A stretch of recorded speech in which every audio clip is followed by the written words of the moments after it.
35 বছরের এই রাজনৈতিক জীবনে হয়তো এই প্রথম একটি recognition that is mayor Chittagong city corporation.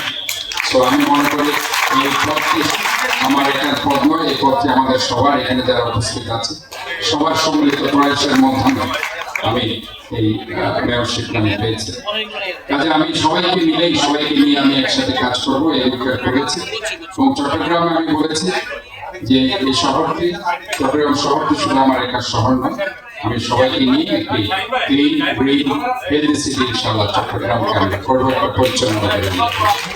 আর আমি বাজেট ইস্যুদের মধ্যে বলছি যে চিকিৎসা এমন একটি মৌলিক অধিকার আমাদের, যেখানে আমাদের নেত্রী বেগম খালেদা জিয়াকে আপনারা দেখেছেন দীর্ঘদিন কারাভোগ করতে হয়েছে।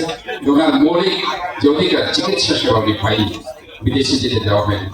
কাজে এই যে একটা চিকিৎসা সেবায় 2% 3% যে একটি বাজেট, সেটাকে অবশ্যই বাড়াতে হবে। আমরা মনে করি যে ইনশাআল্লাহ আমাদের দল জনাব তারেক রহমানের নেতৃত্বে, আমাদের নেত্রী খালেদা জিয়ার নেতৃত্বে, বাংলাদেশ জাতীয়তাবাদী দলের সুযোগ্য নেতৃত্বে এই বাজেট ইনশাআল্লাহ সেটা 10%-এর উপরে যাবে বলে আমরা বিশ্বাস করি এবং এটাই হওয়া উচিত বলে আমরা মনে করি।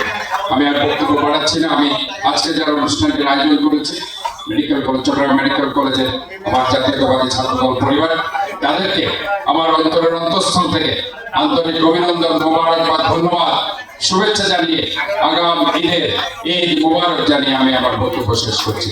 আল্লাহ হাফেজ, সবাইকে ধন্যবাদ।